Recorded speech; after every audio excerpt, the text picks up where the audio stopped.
Sahabat Ria Sabda yang dikasihi Tuhan, hari ini kita akan merenungkan Injil Matius bab 5 ayat 20 sampai 26. Yesus bilang,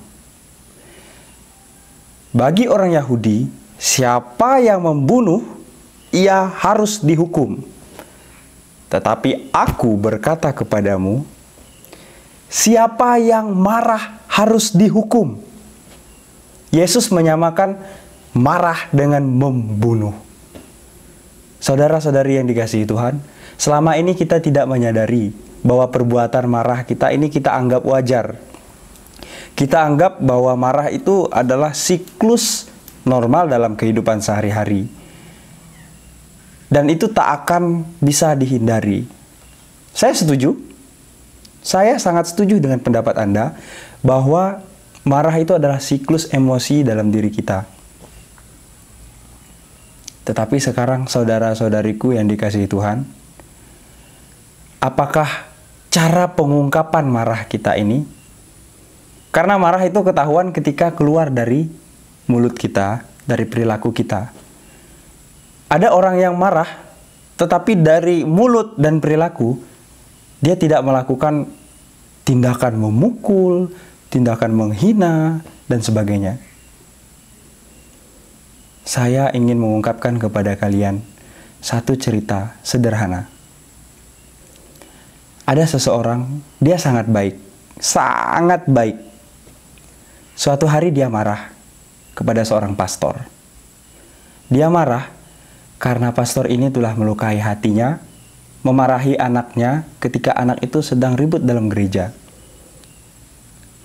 Waktu dia marah, dia tidak mengatakan, dasar pastor ini, katanya, tidak mengerti anak-anak, dan sebagainya, dan sebagainya. Apa yang dia lakukan, saudara-saudariku yang dikasihi Tuhan? Dia mengungkapkan semua emosinya di dalam doa, dan mohon kepada Tuhan, supaya pastor ini berubah. Dalam tanda petik, dia menginginkan pertobatan bagi pastor ini. Indah sekali bahwa kemarahan itu ternyata tidak mesti diungkapkan dengan perilaku dan kata-kata yang buruk. Bahkan lebih positif, Anda bisa berdoa bagi orang yang membuat emosi diri Anda. Namun kalau marah keluar dari hati, dari pikiran, lalu diungkapkan dengan mulut dan perbuatan, Anda patut dihukum. Kenapa? Karena kecenderungan kita hanya ingin melukai orang itu, melenyapkan orang itu dari hadapan kita. Sama saja dengan kita membunuh orang itu. Kita tidak menganggap dia hidup lagi di muka kita. Ketemu saja kita benci. Maka Yesus menyamakan marah dengan membunuh. Namun saudara-saudariku yang terkasih, siapa yang bisa luput dari marah?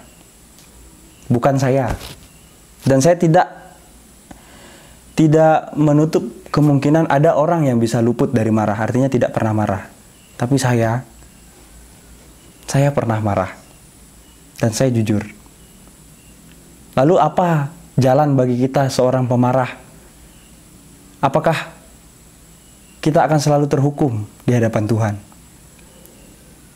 Tuhan tidak berkenan kita mati di hadapannya. Tuhan tidak berkenan kita dihukum di hadapannya. Tuhan berkenan akan pertobatan. Maka ketika kamu menyadari diri kamu sedang marah, bertobatlah. Lakukanlah keadilan dan kebenaran dengan cinta yang besar. Karena hanya cinta yang mampu mendamaikan.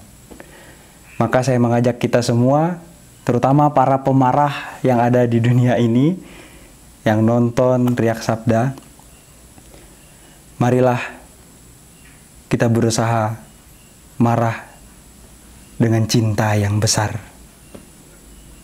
Marah dengan cinta yang besar seperti seorang ibu tadi.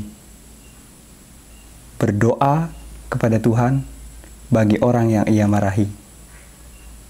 Terus, bagaimana orang itu bisa berubah kalau dia tidak tahu? Ngomonglah baik-baik dengan adil dan jujur. Tidak perlu dilebih-lebih, apalagi ditambah dengan embel-embel membenci, menggosipkan, dan sebagainya. Berusahalah mencintai dengan sungguh-sungguh, bertobat dengan sungguh-sungguh, dan hidup dalam damai bersama Yesus Kristus. Tuhan Yesus memberkati. Amin.